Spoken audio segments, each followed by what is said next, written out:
perkembangan bahasa itu penting banget justru untuk anak ini. Karena lewat bahasa kita bisa berkomunikasi seperti itu. Jadi kalau misalkan ada keterlambatan dalam bidang bahasa, itu bisa mempengaruhi ke banyak aspek perkembangan anak. Mamahnya ngomong bahasa Indonesia, bapaknya ngomong bahasa Inggris.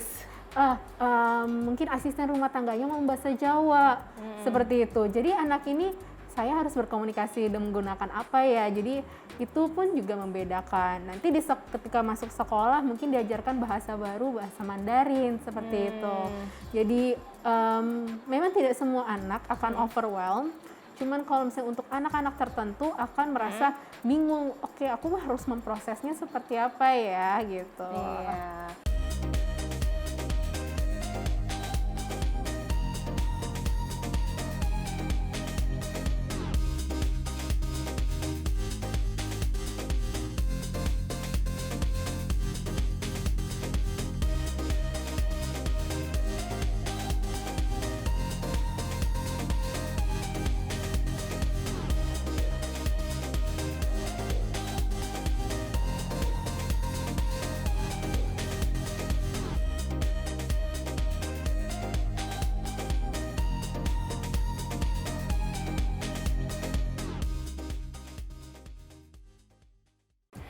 Hai bunda-bunda, apa kabarnya? Semoga sehat selalu ya. Senang sekali saya Azahra Masid dapat menjumpai bunda-bunda kembali di program kesayangan kita. Apalagi kalau bukan persembahan untuk bunda cerdas keluarga bahagia yang pastinya hanya di Mata Millennials Indonesia TV, Matanya Indonesia. Dan selama 30 menit ke depan pastinya kami akan menyajikan informasi yang hangat, yang luar biasa disertai dengan narasumber yang pastinya inspiratif.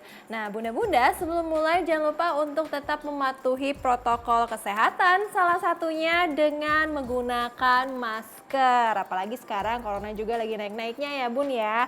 Dan pada episode kali ini bun, kami akan membahas mengenai cara menumbuhkan kecerdasan bahasa pada anak. Karena ini penting banget nih, dari anak sudah mulai bisa ngomong sampai komunikatif ketika dia besarnya bun.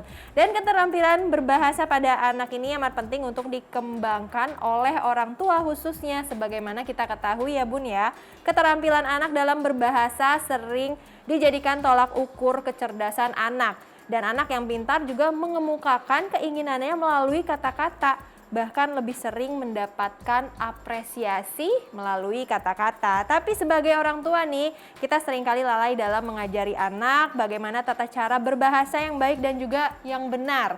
Nah, tapi di sini seperti biasa saya tidak sendirian karena di sini sudah ada narasumber kita, yaitu ada Mbak Catherine Florentina, alias Mbak Keke ya. Halo Mbak. Halo, pastinya masih tetap semangat? Iya Mbak. Iya, lagi sehat ya, Iya, walaupun sehat, Mbak. masih bumil, lagi bumil tapi tetap sehat dan juga semangat nih. Dan Mbak Kay tadi kan terkait dengan seputar keterampilan bahasa. Tapi menurut Mbak Kay sendiri sebenarnya seberapa penting sih keterampilan bahasa khususnya pada anak? Karena kan anak-anak ini kan beda-beda ya. Ketika ada yang bisa mulai berbahasa itu atau bisa ngomong usianya misalnya ada yang setahun, ada yang 2 tahun, ada yang 3 tahun. Nah, bagaimana pandangan dari Mbak Kay sendiri? Oke, kalau saya perkembangan bahasa itu penting banget justru untuk anak ini. Karena lewat bahasa kita bisa berkomunikasi seperti itu. Jadi kalau misalkan ada keterlambatan dalam bidang bahasa, itu bisa mempengaruhi ke banyak aspek perkembangan anak, seperti itu. Jadi anak-anak ini penting banget untuk bisa distimulasi perkembangan bahasanya supaya lebih optimal. Nah, untuk mengoptimalkan misalnya keterampilan bahasanya kan itu harus distimulasi. Nah, bagaimana caranya untuk menstimulasi supaya anak itu semakin optimal dalam keterampilan bahasa? Tentunya mesti lihat usia anaknya juga ya Mbak ya. Tapi kalau misalkan dari bayi pun sebenarnya udah bisa distimulasi. Misalkan dengan dibacakan buku cerita, itu cara paling sederhana dan paling efektif untuk anak-anak ini. Karena kan dengan baca buku cerita kan anak-anak jadi banyak kosakata. Terus pembenaran kata ini kalau misalnya makin banyak, itu membantu anak untuk merangkai kalimat seperti itu. Jadi nantinya membantu anak untuk bisa bercerita ke orang tua, ke teman-temannya, kayak gitu. Berarti kalau misalnya yang masih masa-masa anak usia dini, itu berarti salah satu cara orang tua adalah memberikan buku cerita ya, dan orang tua menceritakan dari buku yang misalnya anak-anak suka juga ya, seperti itu. Nah itu bisa efektif, sangat membantu anak untuk mendapatkan keterampilan bahasa seperti itu, Mbak. Jadi dari baca buku cerita, main bersama, pokoknya yang penting ada interaksinya.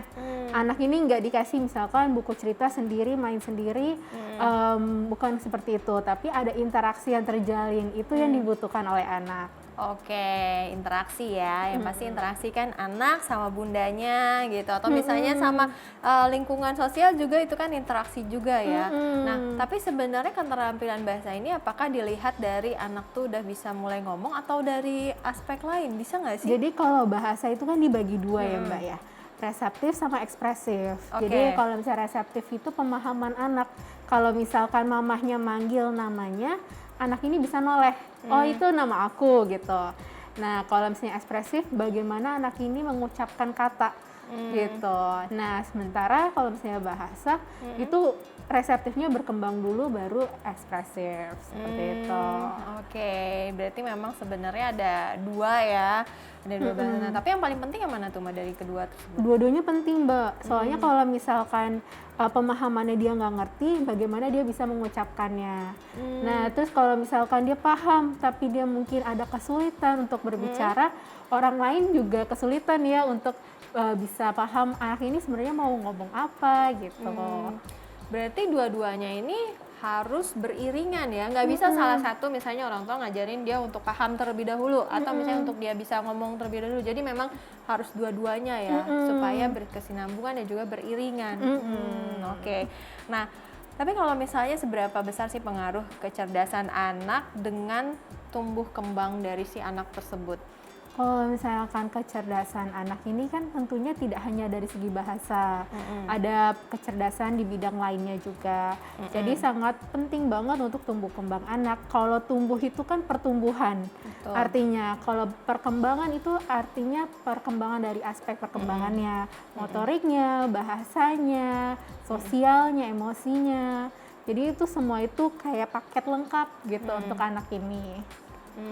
Berarti memang dari semua nilai itu bisa mempengaruhi kecerdasan ya, tidak hanya bahasa aja. Tapi kalau misalnya anak-anak yang misalnya mengalami speech delay seperti itu, apakah dia itu mempengaruhi keterampilan bahasanya itu menjadi kurang, menurun, atau bagaimana nih Mbak? Oke, kalau misalnya anak udah ada speech delay, sebenarnya kan itu bisa, anak ini bisa ada perkembangan ya.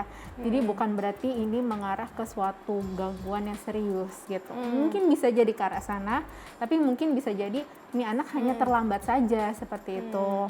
Jadi kalau misalnya udah terlambat, bunda-bunda di rumah udah merasa anak ini, kok ini anak saya belum bisa ngomong kata pertama ya, usianya udah 2 tahun misalkan. Nah itu perlu diwaspadai gitu, supaya bunda-bunda ini bisa menstimulasi lebih banyak lagi dan juga bawa ke profesional juga.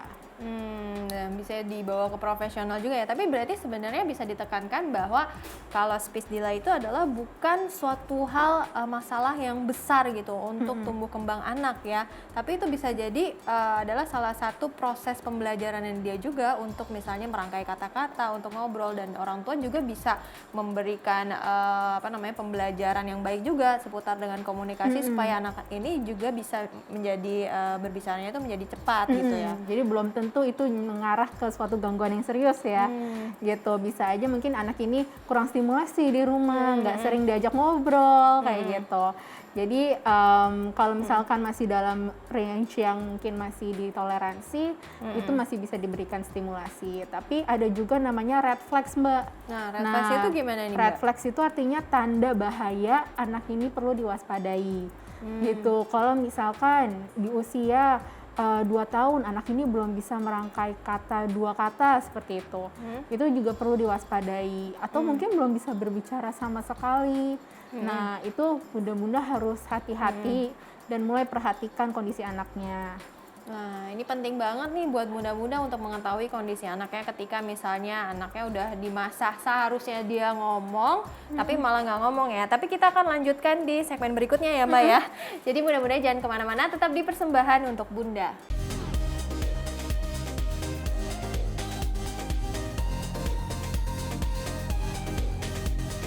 Terima kasih bunda-bunda masih menyaksikan Persembahan untuk Bunda dan masih bersama saya Azahra Masid dan juga Catherine? Iya Mbak Kay, tadi kan sebenarnya berarti kan penting banget ya untuk orang tua itu memberikan stimulus kepada anak supaya anak itu tumbuh kembangnya itu juga menjadi cakap gitu, menjadi komunikatif juga dan bahkan bisa merespon dengan cepat gitu, memahami apa yang orang lain katakan seperti itu. Nah, tapi sebenarnya apakah kecerdasan bahasa ini bisa disimulasi? Misalnya yang tadi yang ketika anak ini sudah speech delay, tidak bisa ngomong kan itu namanya refleks. Nah, itu apa yang harus diwaspadai dan apakah masih bisa disimulasikah oleh orang tua? Yang penting di rumah makin sering diajak ngobrol aja ya, karena kan anak ini kan perlu untuk interaksi dengan lingkungan sekitarnya supaya anak ini terbiasa, dia nggak cuma paham aja tapi terstimulasi juga untuk kemampuan bicaranya dia. Nah, supaya nanti mungkin organ mulutnya itu lebih kuat, organ untuk bicaranya juga lebih kuat, untuk oralnya juga seperti itu. Dan juga kosakatanya semakin banyak ketika makin banyak diajak ngobrol sama orang tuanya atau mungkin sama keluarganya juga kayak gitu. Tapi memang ada beberapa anak yang mungkin butuh intervensi yang lebih spesifik gitu. Nah, seperti apa tuh Mbak? Ya mungkin seperti terapi bicara, seperti itu. Nah, terapi bicara ini bisa diberikan jika dokter sudah melihat kondisi anak dan dirasa perlu untuk mendapatkan terapi ini. Oke, nah berarti emang orang tua juga harus peka juga ya sama anaknya dan juga harus bisa mengetahui juga nih ilmu parenting ya, misalnya apakah sebenarnya normalnya anak itu bisa bicara itu dari usia berapa sampai berapa, terus apakah misalnya anak ini responnya ketika melakukan sesuatu itu bagaimana, apakah dia masih kurang paham atau misalnya dia sudah paham seperti itu. Nah, ketika memang bunda-bunda merasa ragu, nah itu bisa dibawa ke ahlinya ya, entah di terapi atau misalnya dibawa ke psikolog juga terlebih dahulu gitu untuk mengetahui tumbuh kembang anak ini apakah bagus ataukah masih kurang seperti itu. Tapi kira-kira nih Mbak Kay, hal-hal apa saja yang berpengaruh untuk kecerdasan bahasa anak? Apakah dipengaruhi dari lingkungan ataukah genetik ataukah bisa jadi misalnya karena motivasi diri anak itu sendiri gitu, yang mana anak itu jadi kayak pengen taunya lebih cepat sehingga responnya juga lebih tanggap dan segala macam. Jadi sebenarnya dipengaruhi oleh dua faktor utama sih Mbak. Yang pertama itu secara biologis. Sebenarnya kapasitas anak ini tuh sebesar apa ya? Kayak kalau kita punya keranjang, nah keranjang ini sebesar apa ya pada anak ini, seperti itu. Nah tentunya tiap anak punya keranjang yang berbeda-beda. Dan itu memang sudah bawaan dari sebelumnya seperti itu. Tapi bukan berarti keranjang ini jadi kosong gitu, harus tetap diisi seperti itu supaya anak ini bisa optimal perkembangannya juga gitu dari lingkungannya. Dari lingkungannya berarti emang dua-duanya juga beriringan juga ya Mbak ya, maksudnya. Tapi yang paling besar itu apakah dari genetik atau dari lingkungan nih Mbak? Dari genetiknya dulu ya, karena Genetik kan ya. kapasitasnya kan harus tahu dulu ya sebesar apa. Nanti baru lingkungannya itu untuk mensupport anak ini gitu. Seperti itu. Tapi nih Mbak, saya kan juga bingung juga ya, karena kan kayak zaman sekarang nih ada istilahnya polyglot yang orang-orang yang bisa berbahasa lebih dari satu gitu, misalnya bahasa Inggris, bahasa apa segala macam. Nah, dan terkadang ada beberapa anak yang memang diberikan edukasi keterampilan bahasa oleh orang tuanya sedini mungkin gitu. Ada yang misalnya dari usia 5 tahun, 6 tahun bahkan sudah 2-3 bahasa. Nah, apakah itu maksudnya usia-usia di sedini mungkin anak itu udah bisa diberikan keterampilan seperti itu? Ini kalau misalnya kita ngebahas ilmu parenting ya, salah nggak sih misalnya orang tua memberikan edukasi, dan apakah anaknya tidak terlalu banyak menghafal gitu untuk mempelajari semua kata-kata. Jangankan kata-kata bahasa sendiri gitu kan, ini harus mempelajari bahasa-bahasa dari luar. Ada usia idealnya nggak sih Mbak? Seperti Mungkin itu lebih baik kalau misalkan belajar bahasa kedua itu di sekitar usia 2,5 sampai 3 ya Mbak ya. Sampai 3 tahun.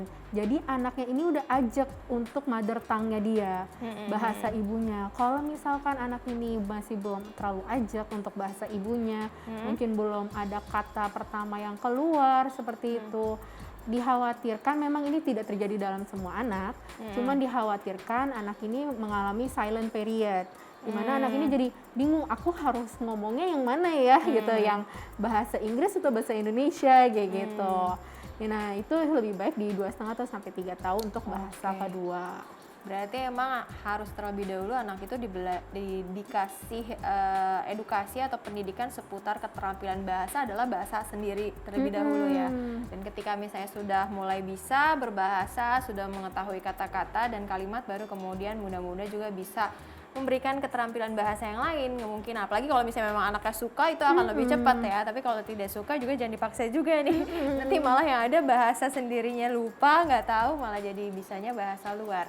Tapi ya Mbak, sebenarnya kalau misalnya yang paling berperan penting dari kedua orang tua nih untuk si anak ini bisa ajak dalam keterampilan bahasa, itu siapa sih sebenarnya? Semuanya penting ya, baik dari orang tua, mungkin pengasuh di rumah belum tentu orang tua, kayak babysitternya. Jangan sampai misalkan mamahnya ngomong bahasa Indonesia, bapaknya ngomong bahasa Inggris. Mungkin asisten rumah tangganya ngomong bahasa Jawa, seperti itu. Jadi anak ini saya harus berkomunikasi dan menggunakan apa ya, jadi itu pun juga membedakan. Nanti ketika masuk sekolah mungkin diajarkan bahasa baru, bahasa Mandarin, seperti itu. Jadi memang tidak semua anak akan overwhelmed. Cuman kalau misalnya untuk anak-anak tertentu akan merasa bingung, oke, aku harus memprosesnya seperti apa ya gitu. Iya. Nah itu paling penting ya, karena kan tidak semua anak juga tuh cepet tanggap ya. Ada yang responnya mesti dipahamin terlebih dahulu, dipikir terlebih dahulu, kemudian baru dilakuin. Ada juga yang langsung cepet tanggap gitu responnya, oh iya ya langsung mau belajar. Seperti itu kan beda-beda gitu. Nah, kemudian bagaimana sih orang tua tuh menilai kalau bahasa anaknya itu sudah baik atau bagus? Apakah dilihat dari misalnya, oh anak ini banyak slip tongue-nya nih, berarti dia pencakapan bahasanya masih belum bagus. Atau misalnya ngomongnya masih nggak jelas. Nah, dari Mbak Kay sendiri gimana? Nah itu harus tahu dulu anaknya usia berapa. Misalkan 6 bulan, nah orang tuanya baca-baca buku, kalau 6 bulan tuh anak ini harusnya udah bisa seperti apa ya dari segi pemahamannya, berarti harusnya udah bisa noleh kalau dipanggil namanya. Terus secara ekspresif berarti dia udah mulai bisa babbling kayak baba, mama, seperti itu. Jadi orang tuanya juga harus banyak ilmu juga supaya bisa tahu anak ini sebenarnya sesuai usia atau tidak gitu ya. Ya itu paling penting ya. Jadi orang tua juga harus melakukan komunikasi yang aktif juga nih Pak sama anak seputar interaksinya ya seperti apa. Jadi orang tua juga supaya peka, aware gitu bagaimana anak ini tahapnya dalam tumbuh kembangnya sudah seperti apa sih. Apakah misalnya usia 1,5 tahun sudah mulai bisa misalnya menghafal beberapa kata seperti itu. Nah, kira-kira nih aktivitas apa yang bisa membantu anak untuk menumbuhkan kecerdasan bahasa? Oke, nah itu bisa lewat baca buku, itu udah kosakatanya paling banyak. Terus atau mungkin lewat permainan-permainan, role play ya. Anak kan suka main yang kayak main pura-puraan, mungkin main masak-masakan atau mungkin main dokter-dokteran seperti itu. Dari situ kan anak jadi suatu hal yang menyenangkan untuk anak, tapi juga di situ anak belajar kata yang banyak juga lewat interaksi itu. Kadang anak kalau misalnya dengar kata baru, dia suka nanya juga, oh itu artinya apa ya mah gitu. Atau mungkin menggunakan kata-kata itu yang mungkin di dalam konteks yang tidak tepat seperti itu. Jadi itu yang bisa diluruskan oleh orang tua juga. Dan yang paling penting jangan Jangan sampai nih komunikasi sama anaknya itu berkurang, terus orang tuanya malah ngasih gadget, sehingga interaksi antara orang tua dan sama anak itu jadinya miss gitu. Bahkan anak tadinya pengen main sama orang tua, pengen ngobrol, jadinya nggak bisa terbantahkan atau terpatahkan oleh yang namanya gadget. Nah, tapi untuk lanjut ke segmen berikutnya, karena masih banyak nih pertanyaan yang masih terpendam di otak saya. Jadi bunda-bunda jangan kemana-mana, tetap di persembahan untuk Bunda.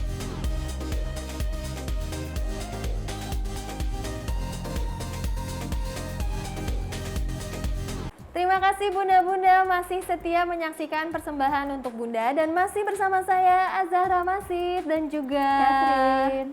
Iya, makanya tadi kan penting banget ya, khususnya orang tua juga jangan melulu misalnya anaknya udah mau talkatif gitu ya, ngomong terus tapi orang tuanya main handphone gitu kan, itu kan mengurangi intensitas komunikasi antara orang tua sama anak. Nah, tapi pertanyaannya adalah kira-kira apakah tepat anak dikasih gadget gitu dan itu bisa menumbuhkan keterampilan bahasa dari si anak? Nah, tergantung juga gadgetnya ini apa yang dilakukan oleh anak. Kalau misalkannya tidak ada kata-kata yang keluar atau mungkin tidak ada interaksi yang terjalin, ya anak jadi cuma melakukan pasif aja ya Mbak ya di situ.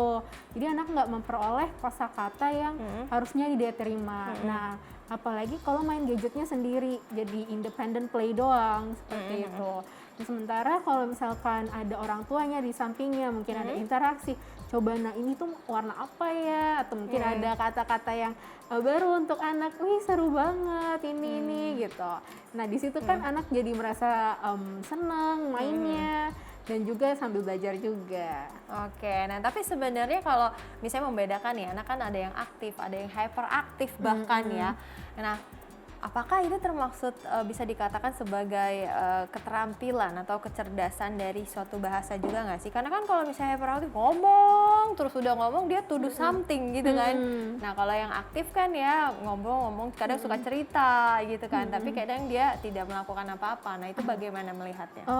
Belum tentu anak yang nggak banyak ngomong itu kosakatanya nggak banyak gitu. Mungkin dia di situasi itu nggak nyaman yang membuat dia cenderung untuk diam seperti itu. Sementara kalau di rumah, banyak banget ngobrolnya kayak gitu. Atau mungkin ini tipe anak yang senang nulis yang kayak gitu. Jadi kalau tulisan tuh banyak banget tulisan yang bisa dia tulis seperti itu. Itu kan bentuk ekspresifnya anak juga. Jadi tidak bisa menutup bahwa anak yang aktif, yang banyak ngobrol itu kosakatanya lebih banyak.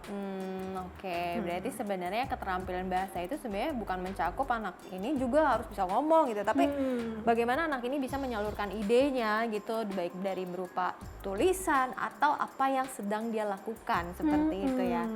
Oke, nah tapi kalau misalnya nih, kita kan tadi sempat membahas tentang yang namanya speech delay gitu, dan speech delay 1-3 tahun mungkin masih oke. Nah, tapi kalau misalnya sudah di atas 4 tahun nih Mbak Kay, apa yang harus dilakukan oleh orang tua dan stimulusnya itu kan pasti kan agak lebih ini ya, effort gitu. Nah itu bagaimana gitu, ataukah memang dari itu udah harus fix nih ketika usia 4 tahun itu memang harus melakukan misalnya telewicara gitu ya, apa fisioterapi seputar wicara dan segala macamnya. Nah, kalau misalnya udah 4 tahun tuh sudah agak besar ya Mbak ya. Jadi memang perlu dibawa ke psikolog atau dokter seperti itu supaya bisa dicek perkembangannya.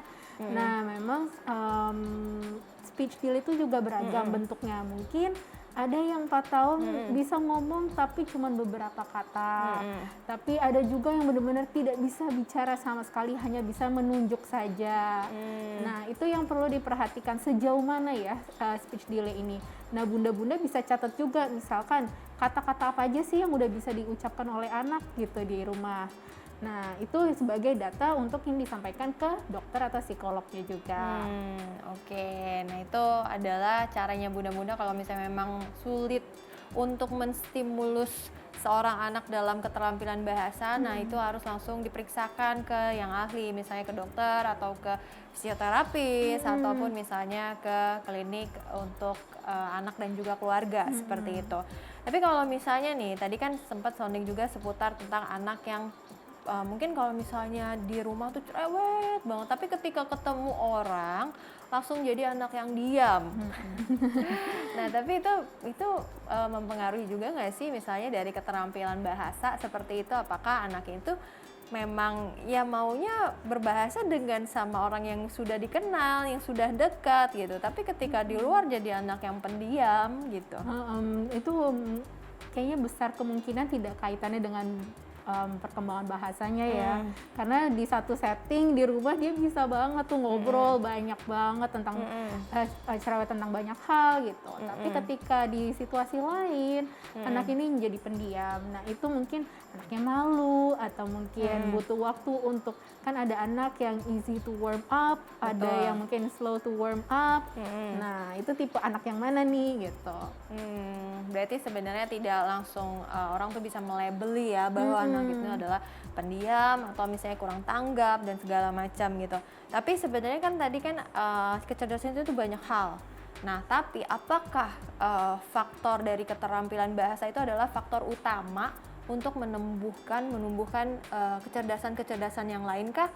Bisa dilihat dari situ, atau memang ini dengan kecerdasan-kecerdasan yang lain atau potensi anak itu ya suatu hal yang beriringan aja gitu.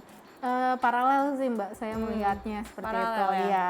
Karena bahasa itu kan salah satu bagian dari kecerdasan, tapi bukan satu-satunya gitu. Jadi explore aja sih buat orang tua ya, kayak maksudnya apa minat anaknya, apa yang menjadi kekuatan anaknya, itu yang dieksplor. Mungkin dia kuatnya di bidang yang lain gitu, untuk interpersonalnya dia atau mungkin kinestetiknya dia, seperti itu.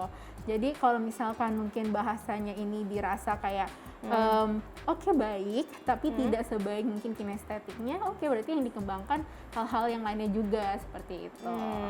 Nice banget ya, informasinya menarik sekali nih Bunda-Bunda. Tapi ya Bunda-Bunda dan juga Mbak Kay ya, kalau berbicara mengenai kecerdasan bahasa ini kan ada yang bilang sangat erat kaitannya tuh dengan kecerdasan emosi. Apakah benar dan kenapa bisa seperti itu gitu Mbak Kay? Iya, berkaitan banget sih Mbak. Soalnya gini, kalau misalkan anak kesulitan untuk berkomunikasi dan ketika dia merasa marah atau sedih, dia nggak bisa ngungkapinnya. Yang ada mungkin dia akan melempar barang. Jadi muncul masalah perilaku pada anak seperti itu. Maka penting banget anak ini distimulasi perkembangan bahasanya supaya ini nggak ngerembet kemana-mana gitu. Oke, nah distimulasi, ingat ya Bun ya. Nah cara stimulasi itu nggak gampang dan juga nggak sulit juga gitu, gampang-gampang sulit gitu. Tergantung bagaimana Bunda memberikan stimulusnya itu, kan bisa dari permainan interaktif atau bisa hanya sekedar mendengarkan dongeng dari anak. Terus habis itu juga jangan lupa untuk membacakan dongeng nih sama anak. Biar nanti anak ada pertanyaan dan juga jadi berpikir tentang suatu paragraf gitu, suatu kosakata, dan itu juga menambah kosakata terhadap anak seperti itu. Nah, tapi kalau misalnya kecerdasan emosi yang dimaksud, apakah misalnya ketika dia sudah mendapatkan keterampilan bahasa yang baik, jadi dia ekspresif seperti itu, dia bisa mengeluarkan emosionalnya dia dari apa yang misalnya dia ceritakan. Nah, itu bagaimana Mbak Kay? Nah, kalau misalkan emosi itu kan sebenarnya hal yang wajar ya Mbak ya, kayak kita batuk, pilek, kayak gitu kan hal yang kita rasakan. Bahkan orang dewasa juga bisa ngerasa marah, kesel, sedih yang seperti itu. Cuman kalau orang dewasa kontrol dirinya kan sudah lebih berkembang. Sementara kalau anak-anak kita masih perlu bantu nih untuk menamai apa sih emosi yang dirasakan. Ya, misalkan kalau misalnya lagi kesel, sharing sama kakaknya atau adiknya untuk mainan, nah itu dinamai, oh kamu kesel ya karena kamu diambil mainannya sama kakak, misalkan seperti itu. Nah itu yang membantu anak untuk bisa memahami emosinya anaknya juga, seperti itu. Nah Mbak, sama aku mau nanya deh, jadi kan ketika misalnya orang tua itu kan cara memberikan stimulus pada anak itu kan beda-beda ya. Contohnya aja, misalnya ada anak yang sekarang nih nggak bisa ngomong R gitu, karena dari kecilnya misalnya di stimulus oleh orang tuanya, ayo nak kamu lali gitu. Nah itu kan sebenarnya apakah pembelajaran seperti itu tepat atau tidak sih? Karena kan tidak sesuai dengan misalnya kaidah KBBI gitu, misalnya akhirnya jadi cadel seperti itu, atau bagaimana sih Mbak? Mungkin bagi sebagian orang tuh merasa lucu ya anak tuh bisa ngomongnya lali atau atau kalau minum susu mungkin ngomongnya minum cucu seperti itu kan itu ya. kan tepat tidak sih? Sementara itu tidak tepat gitu untuk anak. Yang dibutuhkan oleh anak bagaimana ya pelafalan yang tepat. Meskipun misalkan anak awalnya mengucapkannya tidak tepat seperti itu, nah itu diperbaiki sama orang tua. Kalau misalnya nggak diperbaiki, anak akan berbicara seperti itu juga ke teman-temannya, ke keluarganya, kayak gitu. Nah gitu Bun, jadi katanya ayo minum cucu gitu kan. Nah, itu tidak sesuai dengan kaidah KBBI, bahkan nanti malah sudah besarnya apa ya yang dia tangkap adalah cucu nih, bukannya susu gitu kan. Seperti itu. Nah selanjutnya adalah yang terakhir adalah tips orang tua yang ingin menumbuhkan kecerdasan anak nih, apalagi yang misalnya sudah terlanjur terlambat misalnya gitu, yang tidak tahu bagaimana cara menstimulus anak, bagaimana cara yang tepat supaya orang tua ini bisa mengedukasi atau punya ilmu parenting seputar kecakapan dari keterampilan bahasa. Nah, hal yang bisa dilakukan oleh orang tua di rumah untuk stimulasi anak itu bisa membacakan cerita, bermain yang interaktif, apapun permainannya itu bisa membantu untuk stimulasi perkembangan bahasa anak. Oke, nah yang paling penting juga jangan lupa untuk melakukan pendekatan sama anak yang ekstra nih, komunikatifnya juga jangan anak ketika udah ngobrol minta didengerin orang tuanya main gadget seperti itu, dan harus dilakukan komunikasi dua arah ya bunda-bunda. Tapi nggak berasa nih Mbak Kay, ternyata kita sudah di penghujung acara, kita sudah 30 menit. Terima kasih loh udah hadir. Terima kasih Mbak, nggak kerasa ya. Banyak sekali informasi yang penting seputar anak khususnya pada episode kali ini. Dan buat bunda-bunda di rumah, jangan lupa untuk saksikan terus persembahan untuk bunda di episode selanjutnya yang pasti nggak kalah menarik dari episode hari ini. Dan saya Zahra Masid bersama dengan Catherine, kami pamit undur diri. Bye-bye.